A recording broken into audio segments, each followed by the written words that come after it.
Sesaat lagi kita akan mengikuti Embun Pagi.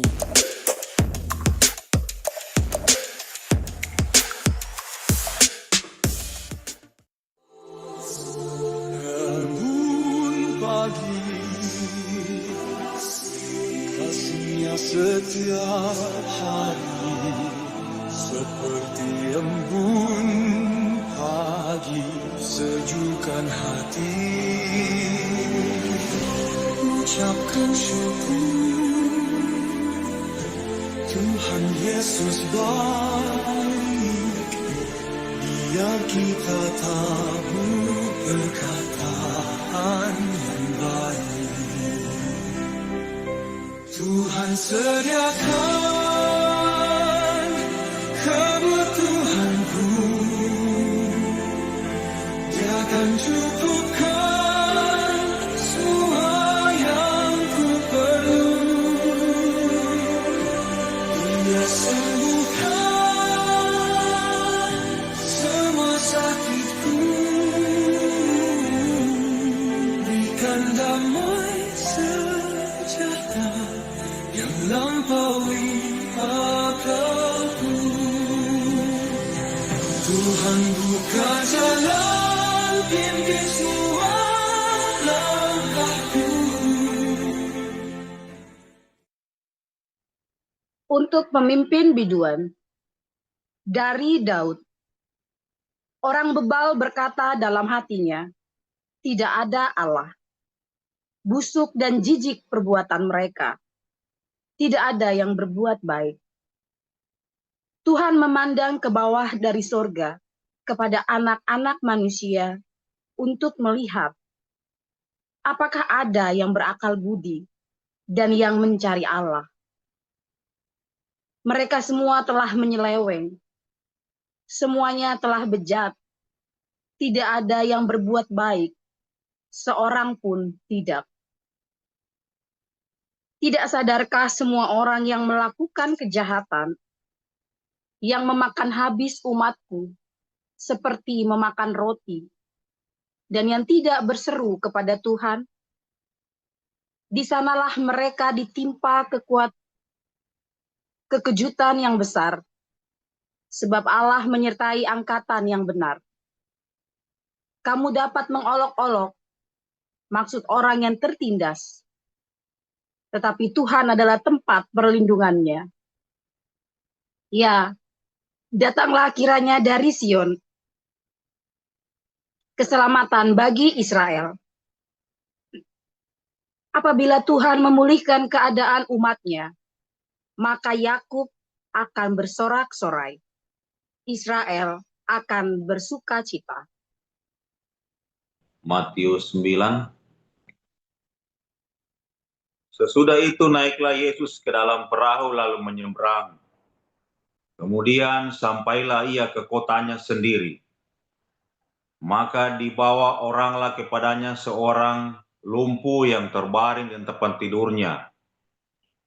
Ketika Yesus melihat iman mereka, berkatalah ia kepada orang lumpuh itu, "Percayalah, hai anakku, dosamu sudah diampuni."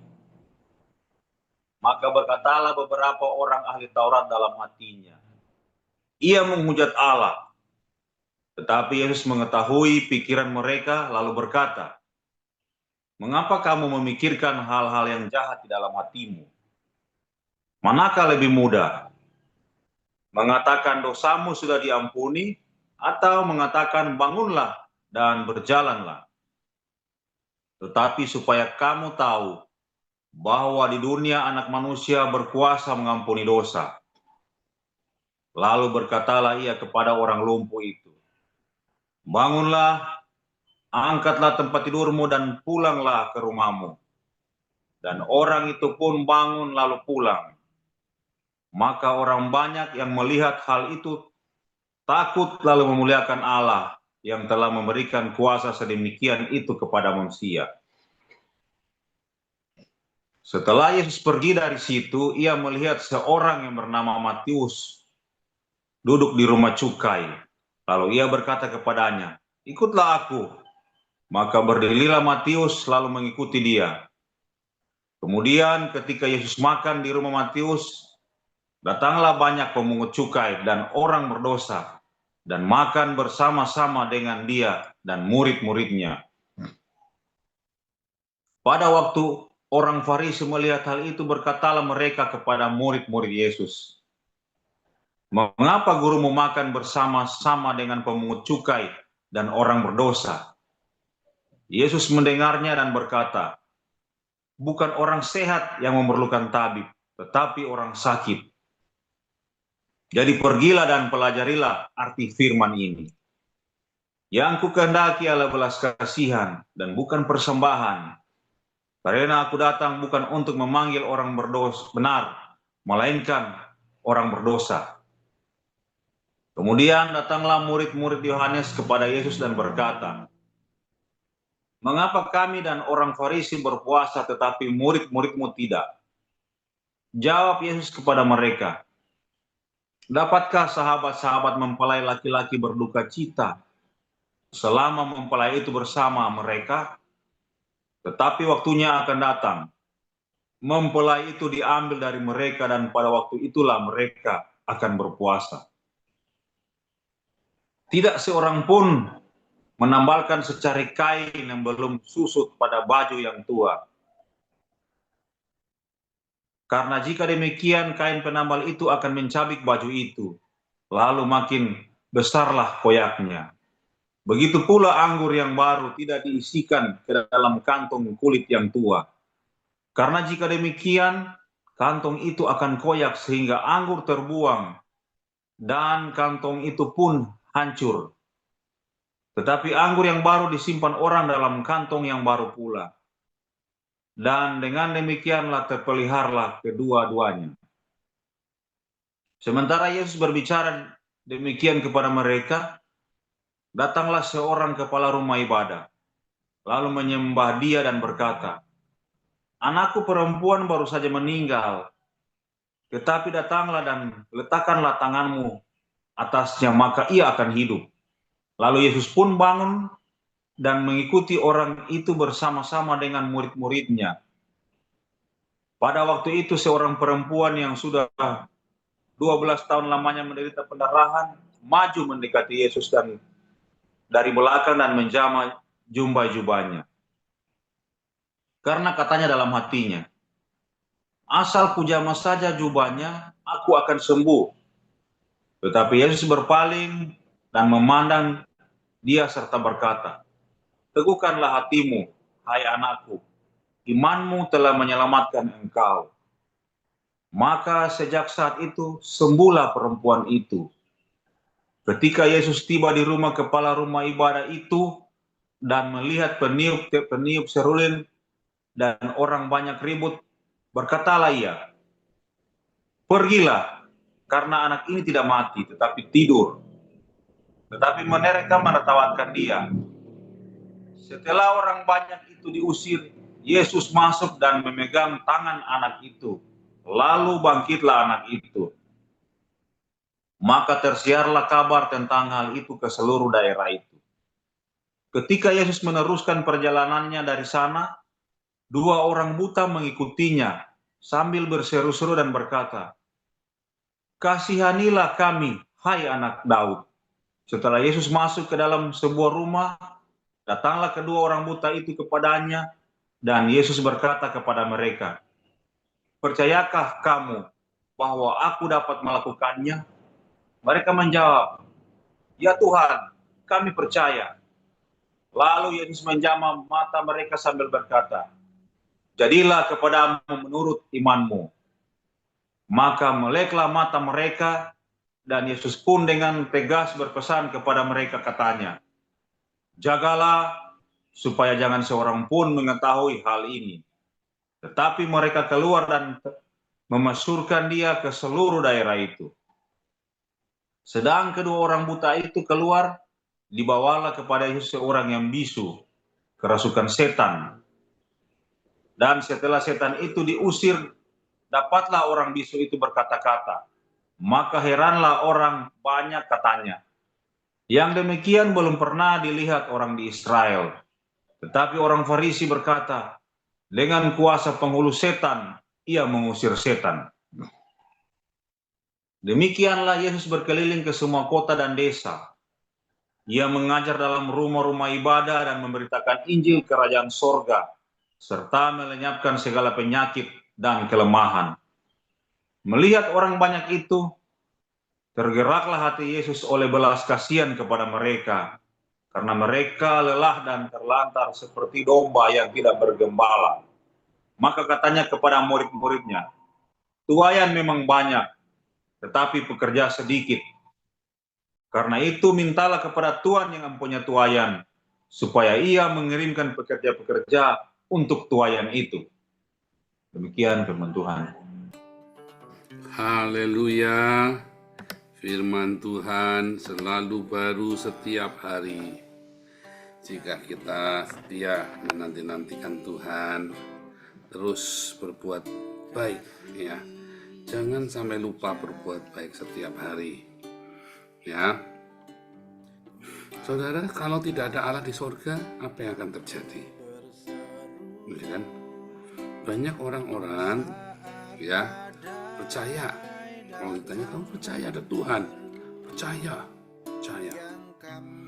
Ya, tapi itu tadi ya, banyak pertanyaan-pertanyaan. Kalau memang ada Tuhan di surga, mengapa ada kelaparan di Afrika, ada bencana alam di mana-mana, ada perang di Timur Tengah, ada perang di Papua, ada orang Papua dibunuhin sama pemerintah Indonesia, ya kan? Kenapa saling membunuh itu orang-orang Arab itu? Kalau ada Tuhan di surga, mengapa bisa demikian? Lalu katanya orang-orang Islam, mereka menjawab, orang-orang Islam ya, saya lihat di YouTube itu ya. Oh ya, sama seperti dengan tukang cukur, ada barbershop. Ada nggak barbershop di kota ini? Oh ada. Lalu kenapa masih ada orang rambutnya panjang?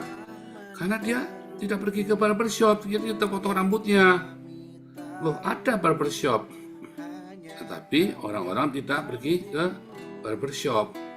Orang tidak mau datang kepada barbershop untuk mencukur rambutnya. Loh, kan harusnya pertanyaan lagi. Emang Tuhanmu itu tukang cukur? Kalau Tuhan itu berkuasa, harusnya, ya kan, Tuhan kan suka menghukum ini, menghukum itu, mengasap ini, mengasap itu. Ya digebukin aja itu yang nggak mau cukur. Sini nggak mau cukur. Contoh nih, kamu kalau masuk penjara, kenapa orang masuk penjara kepalanya digundul? Kamu suka tidak suka, masuk ke penjara, kepalanya digundul dulu kamu kalau laki-laki itu ya. Dulu saya mau digundul nggak berani ya, saya masuk penjara dulu mau digundul. Gara-gara mereka nyebut nama papi saya, udah tukang cukurnya udah cik udah pakai gunting begitu ya. Begitu tahu, wah kamu anaknya om itu, iya, lewat. Jadi saya cukur tapi dirapiin ya, karena dia tahu mami saya punya salon dulu ya, jadi dia nggak berani. Karena dia juga istrinya suka dulu bantu di salonnya mami saya, si centengnya penjara ini, jadi nggak berani ya, malu dia. Oh kamu udah bilang, iya saya diam. Padahal saya malu masuk penjara waktu itu ya, saya malu sekali. Tapi itu tadi ya, kalau analoginya seperti itu konyol ya. Katanya Tuhan Maha Kuasa, kan dia tinggal bilangin saja itu orang-orang yang nggak mau cukur itu. Siapa yang di sini nggak mau cukur sama saya, tak cukur titiknya. Pasti mereka datang semua ke tukang cukur itu. Bener nggak, saudara? Ayo, kan dia Maha Kuasa kan. Siapa di sini yang kota ini nggak mau cukur, ya kan? Kalau kamu nggak mau cukur rambutnya, burungmu saya cukur, habis kamu. Wah, mampus dah saudara ya. Itu analoginya salah. Justru kan pertanyaannya, kalau memang ada Tuhan, kenapa Tuhan itu tidak ngatur gitu loh? Apa Tuhan itu nggak bisa ngatur? Kayak wali kotanya London itu kan gagal, nggak bisa ngatur kotanya sampai kriminalitas naik sampai 57%. Ya, setiap hari terjadi pemerkosaan.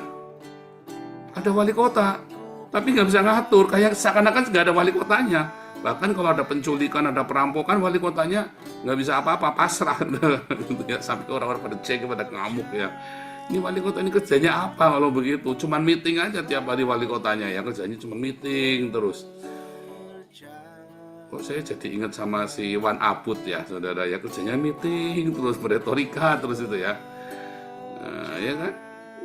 Sementara Jakartanya tambah ruwet kan, kalian kotanya Jakarta tambah ruwet. Soalnya gubernurnya kerjanya cuma meeting.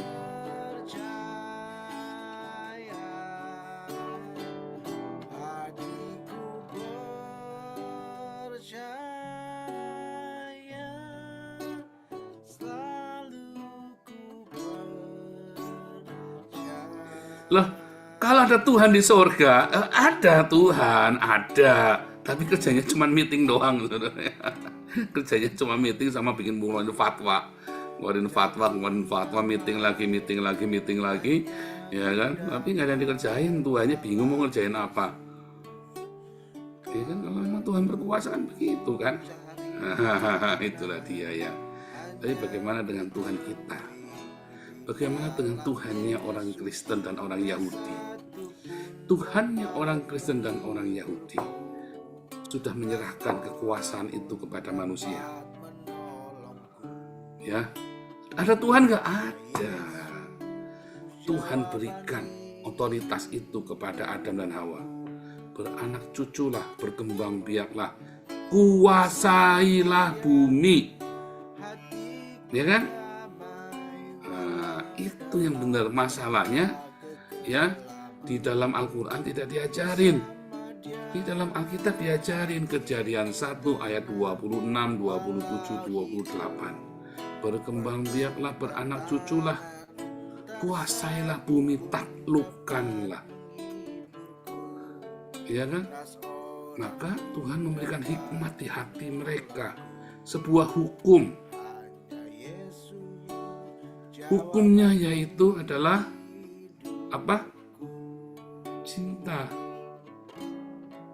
Sebuah hukum simple, sebuah satu hukum, cinta. Begitu kita punya aturan-aturan, apapun aturannya, begitu cinta ini tidak ada, ya yang ada adalah kerusakan. Yang ada hanya tinggal hawa nafsu. Apapun aturan yang kamu miliki, mau itu sosialis, kapitalis, mau itu demokratis, mau itu komunis, begitu cinta itu tidak hadir di dalam hukum tersebut, apalagi hukum Islam syariah, nggak ada cinta di situ, adanya cuman hawa nafsu doang ya, maka hancurlah peradaban. Setiap kali kamu mengeluarkan sebuah hukum, motifnya, tujuannya bukan karena cinta, selesai. Maka hukum itu akan menjadi hal yang menakutkan.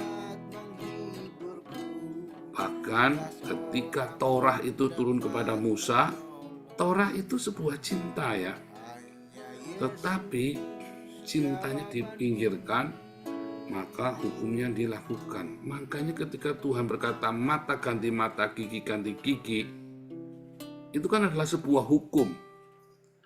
Tetapi Tuhan mengingatkan, kasihilah sesamamu, jangan menuntut balas.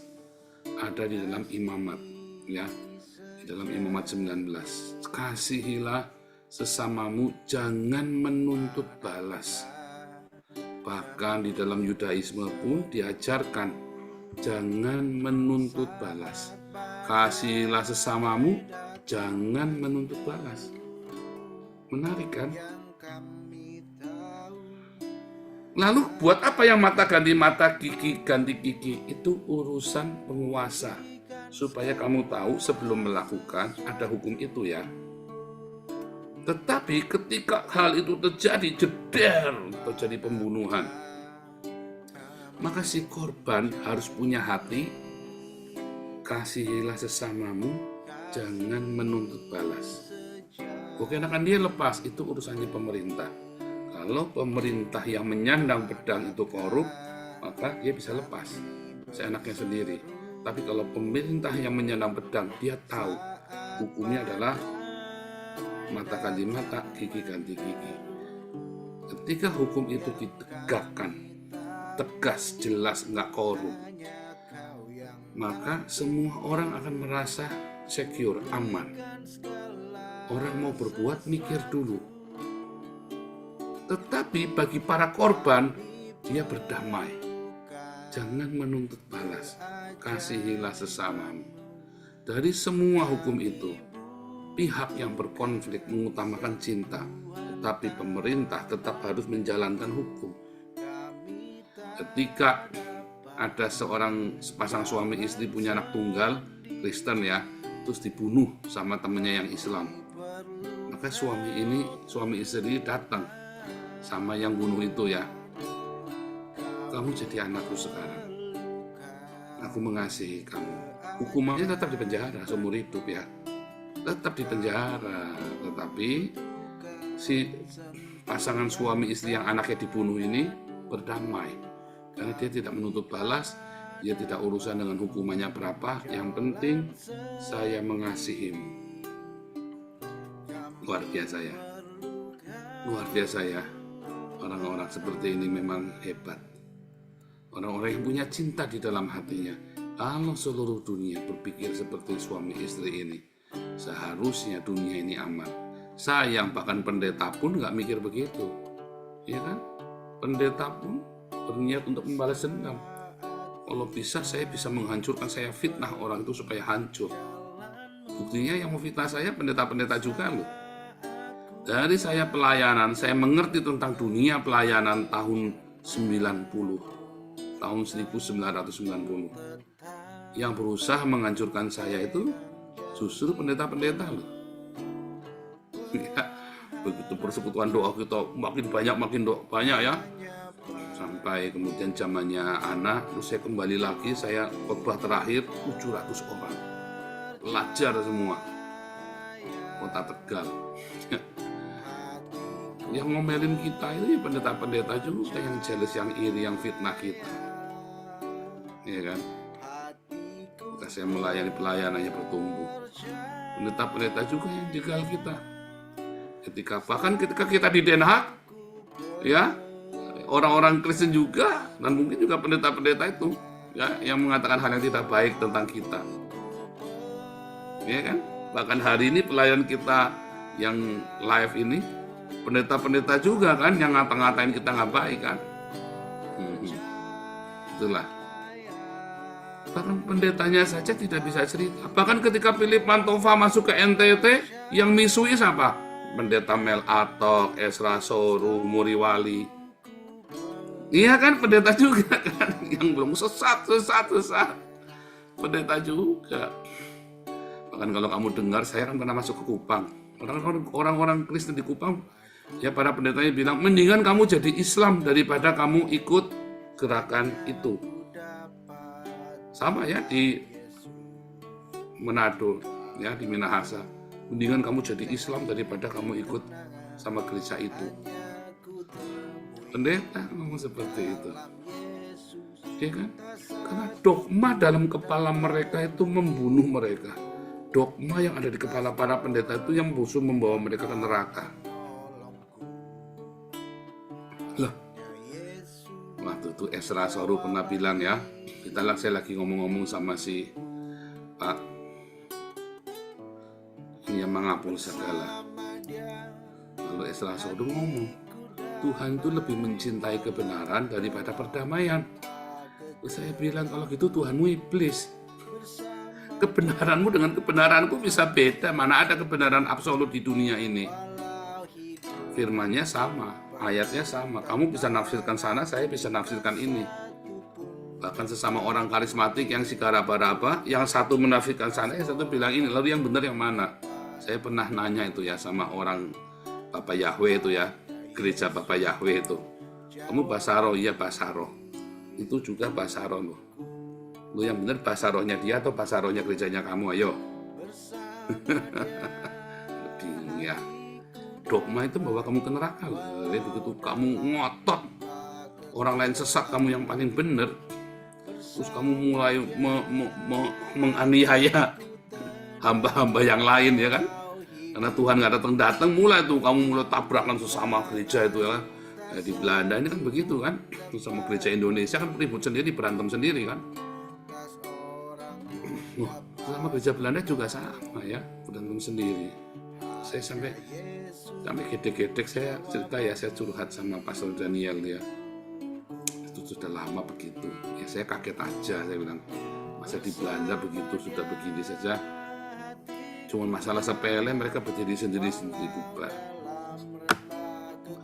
Itulah yang terjadi ketika kamu tidak punya cinta. Kamu cuma punya teori. Kamu cuma punya hukum. Kamu cuma punya retorika. Dari semua yang kamu mengerti, saya selalu bilang sama Marcel, ya, sama teman-teman full timer, dari semua teman-teman di yayasan, bahkan yang ada di HBC 1, 2, 3, Marcel tahun depan mulai mengajar ya. Dan beberapa teman ya nanti saya minta mengajar itu ya, seperti Pak Dr. Sumantri, setelah itu ya nanti mulai mengajar ya tahun depan ya, angkatan keempat ya HBC kita mulai banyak mengajar sekarang. Saudara, ketika saya meminta, ya, saya mengajar, saya yakin teologi kita ini paling baik.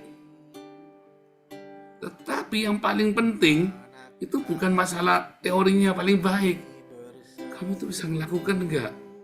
Kamu tiap pagi ada di sini, kamu tuh bisa jalanin apa enggak? Begitu kamu enggak melakukan, kamu jadi kayak orang Saduki loh. Resek lo kamu, ya, bisa-bisa ada orang yang beda sama kamu salib nanti.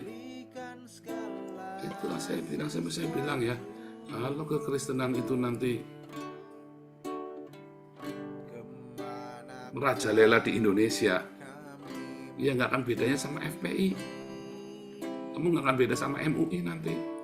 Ada nanti GPI bisa bakar gereja GBDI, nanti GBDI bisa bakar gerejanya GKI, nanti ada lagi ya kan, gerejanya si Esra Sorum bakar gereja Katolik. Bisa kamu bisa begitu nanti, karena kamu lebih memikirkan kebenaranmu daripada prakteknya, daripada buah. Lalu ketika saya cerita buah, tiap orang tuh panggilannya sendiri-sendiri. Akhirnya apa saudara, apologet TikTok itu semua buahnya apa saudara?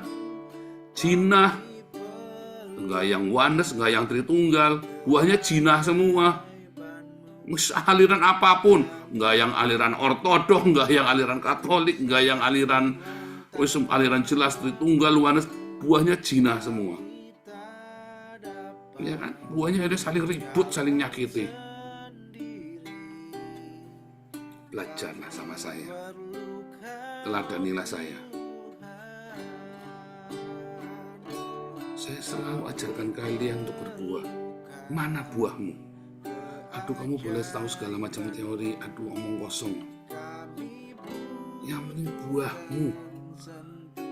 Wah, Anda bisa pura-pura berbuah, kelihatannya berbuah, kayak si bom-bom. Wah, lalu dia cerita, wah ini saya baptis ini, nggak taunya palsu semua.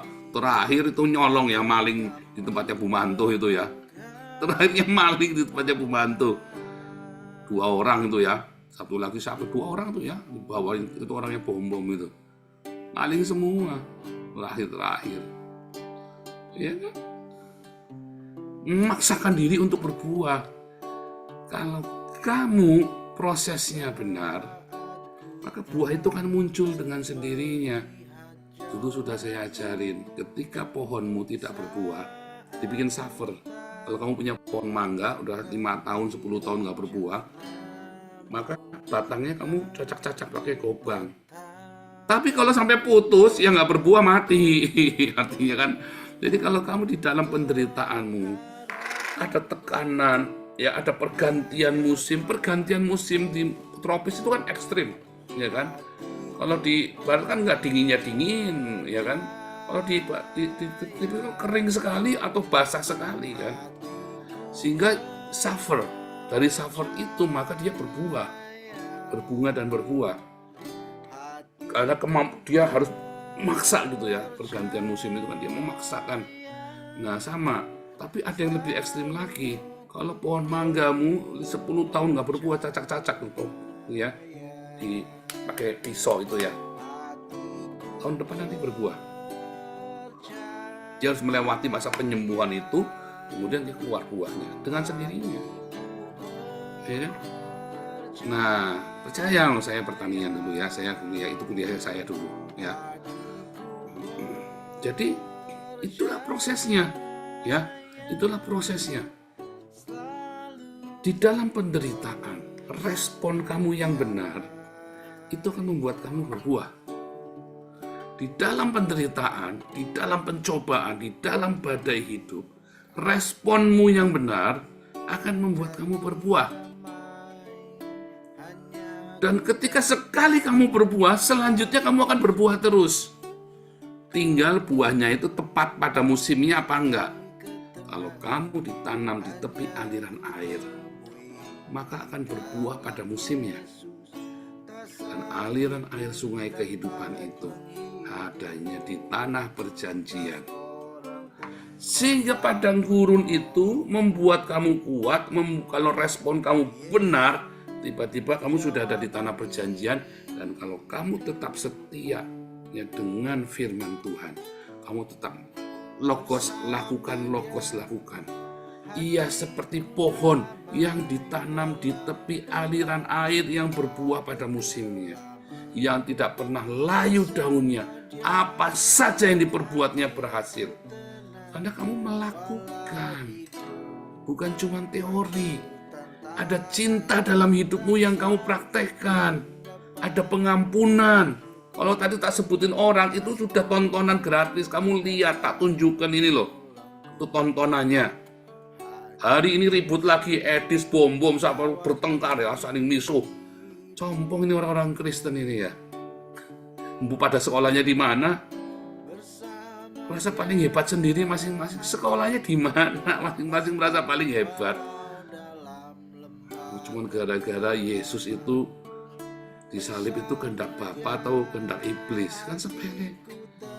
Baik. Sekarang nyatanya bukan masalah kehendaknya siapa. Kamu punya nggak teladan Yesus ketika disalib?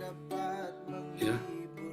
Ketika perempuan Samaria itu ditanya, ngomong sama Yesus ya, nenek moyang kami, ya, orang Samaria ini kan bukan orang Israel sejati. Dia orang dari daerah Persia, dari daerah Babilonia, dikirim ke Samaria untuk menggantikan penduduk Samaria. Israel yang 10 suku itu dilempar tempat yang jauh. Ini orang-orang non-Israel yang diajari Torah.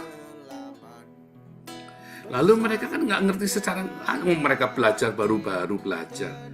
Lalu dia bilang sama Tuhan Yesus, si perempuan Samaria yang bukan orang Israel ini, nenek moyang kami berkata menyembah Tuhan di gunung ini. Kami dulu diajarinya begitu. Tapi nenek moyangmu berkata, tapi kalian orang Yahudi bilang menyembah Tuhan di Yerusalem. Ini kan ada dua dogma yang berbeda dan fatal. Ya kan, zaman itu kan harus ada lokasi penting, tempat suci. Yesus nggak mau, goblok itu nenek moyang itu goblok, yang minta ampun itu. Kamu kan juga bukan orang Israel, apalagi kamu lonte. Kan nggak dibilangin gitu kan? Tuhan Yesus bilangnya apa? Bukan di sana atau di sini. Udah, kamu nggak usah debat teologi sama saya. Yang penting prakteknya, roh kamu, menyembah di dalam roh kamu, cinta, belas kasih yang ada di dalam hidupmu. Keren kan? Coba. Lah kita perlu mengerti seperti Tuhan Yesus mengajarkan. Tetapi yang lebih penting adalah belas kasih yang terpancar keluar dari hidupmu seperti Mother Teresa. Belas kasih yang keluar dari hidupmu seperti Paus Francis. Belas kasih yang keluar dari hidupmu. Ya. Seperti yang diajarkan oleh Tuhan Yesus. Martin Luther bagaimana Martin Luther? Martin Luther antisemit, anti Yahudi loh. Ya suruh bakar sinagognya orang Yahudi loh.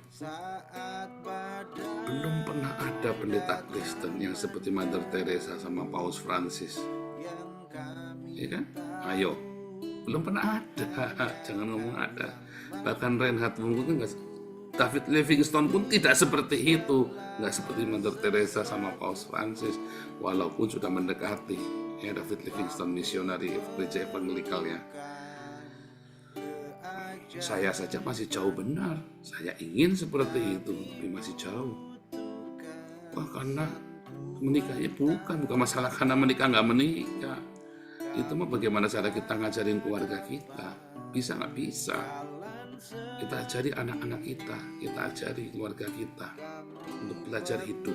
Anak saya belajar korban, memberi makan. Tabungannya dia habis semua, 5.000 euro dihabisin semua ya. Dia punya tabungan mulai 5.000 euro. Ya, dalam setahun habis untuk kita kasih makan orang-orang di Den Haag. Belajar, hari ini dia selalu beruntung ya. Dapat kerjaan yang bagus, sekolahnya yang laut, dapat segala dia baik, ya kan? Dapat yang selalu yang terbaik. Karena dia selalu berikan yang terbaik buat Tuhan. Bagaimana dengan Anda? Yang paling penting cinta di hidupmu. Yang paling penting praktek, lakukan. Mengasihi, mengampuni, memberkati, itu paling penting. Ya, itu paling penting. Dari semua teori yang kamu punya, oke, nggak apa-apa, simpan. Malah saya suruh kalian sampai master teologi kan, kita kan punya master teologi, ya kan, angkatan pertama. Kalau yang S1-nya, bachelor teologinya, angkatan keempat sekarang ya, Januari besok angkatan keempat, buru-buruan daftar. Ya, buruan kita lengkap semua, diajarin semua komplit. Ya, tapi yang paling penting, setelah kamu ngerti, praktekkan. Tahu banyak akan dituntut banyak, iya. Tapi kalau kamu nggak tahu, kamu goblok. Kamu orang bodoh, katanya Tuhan Yesus. Ya kan? Kamu nggak tahu kan? Kenapa nggak ada yang kasih tahu? Kamu nggak mau belajar kok. Tapi setelah kamu belajar, ingat, kamu harus lakukan. Padahal gampang, simple. Lakukan, tinggal lakukan saja. Sudah diajarkan ya beberapa hari yang lalu. Singkat kata, ya, apakah ada Tuhan di surga? Tergantung Tuhan yang seperti apa. Kalau Tuhannya goblok kayak wali kota London Satikan ya saya nggak mau nyembah Tuhan goblok begitu. Cuman numpang-nampang doang, nengger gitu ya, nengger nongkrong. Kayak barbershop, iya kan? Kamu nggak datang buat dipotong rambut, ya berarti nggak maha kuasa. Kalau saya Tuhannya maha kuasa, maka saya akan jadi barbershop. Kalau kamu tidak mau datang ke saya, tak potong burungmu, kamu kudu potong rambut sama saya. Ya, tapi masalahnya Tuhan kita sudah memberikan otoritas itu kepada kita dan memberi hukumnya, yaitu cinta. Hukum apapun harus dengan cinta. Bahkan di rumahmu, ketika kamu menerapkan aturan itu karena kamu ingin berkuasa, menunjukkan kepada keluargamu siapa yang berkuasa di rumah ini, atau karena cinta. Saya itu hampir nggak kasih aturan-aturan yang aneh-aneh di rumah. Saya lebih tunjukkan dengan teladan dan dengan cinta. Saya paling kasih arahan sedikit supaya jangan ngawur. Kalau apa, karena saya khawatir nggak boleh pulang jam 11, saya khawatir. Karena dia anak perempuan dan ini lagi banyak orang-orang Islam di sini yang ngacengan, saudara ya. Karena cinta, bukannya saya sok, wah kamu kalau udah belum sekian, awas kamu ya. Enggak, kamu tahu nggak kenapa nggak boleh pulang malam? Sepi, nggak ada orang. Kota saya kota kecil. Kalau ada apa-apa, Papa bisa mati berdiri. Papa bilang begitu, aku bilang begitu. Supaya anak ini ngerti, aku mencintai kamu. Aku tuh peduli sama kamu, hati-hati. Jangan pulang lebih dari jam 11 malam. Kamu nyalain. Itu bukan aturan-aturan yang kudu begini, 1, 2, 3. Enggak. Bangun. Kalau libur ya bangun siang. Tapi ingat, kamu nggak boleh hati-hati. Kamu nanti kebablasan. Nanti kamu punya suami kamu nanti ngomelin kamu. Kalau kamu bangunnya selalu jam 12 siang. Kan diajarin. Iya kan? Karena cinta. Bukan karena aturan-aturan kamu ingin show bahwa kamu tuh berkuasa. Kamu bikin aturan di rumah karena cinta atau karena kamu pengen show? Hati-hati kamu dibikin di rumah. Karena kamu stres nanti kebanyakan aturan. Jangan bikin aturan karena kamu pengen show siapa yang berkuasa. Bikinlah aturan karena cinta. Karena sebuah kebutuhan, karena ada perlu buat dia baik. Ya. Saya pun gak banyak aturan di pastori. Ayo beres-beres di pastori. Ada cinta. Supaya apa? Supaya kalau ada orang datang, mereka respect sama kalian yang tinggal di pastori. Ya kan? Saya gak pernah kasih larang. Gak boleh nih, gak boleh itu. Gak pernah. Tapi karena cinta. Jangan tidur laki-laki sama perempuan karena cinta. Kenapa? Nanti kalau ada orang tahu, orang lagi naksir kamu, naksir sama Junita misalnya kan, kaya, ganteng, tiba-tiba dia tahu, waduh, ternyata tidurnya di sana di kamar-sekamar laki-laki perempuan. Jangan-jangan udah dipakai pula. Nggak jadi mundur, nggak jadi naksir. Yang rugi siapa? Kamu. Bukan karena sok-sokan berlaku, wah tuh nanti ya terserah kamu, kalau kamu mau langgar juga nggak apa-apa, itu hidupmu, ya kan, itu hidupmu. Tapi saya kasih tahu kamu, ini loh cara memandang orang Belanda pun sama seperti itu. Nanti jangan menganggap kamu murahan. Bahkan orang Belanda pun berpikir seperti itu. Gitu ya, bukannya saya mau sok intervensi, ngasih aturan atau nggak ada aturan. Kita kalau melakukan sesuatu karena cinta, karena cinta. Bukan karena ingin menunjukkan saya yang punya pastor, saya yang bayari. Yang bayari bukan saya juga, yang bayari ini, yang bayari Pak Enardo, itu pastorinya. Yang tanda tangan kan Pak Enardo. Haleluya, Tuhan Yesus memberkati.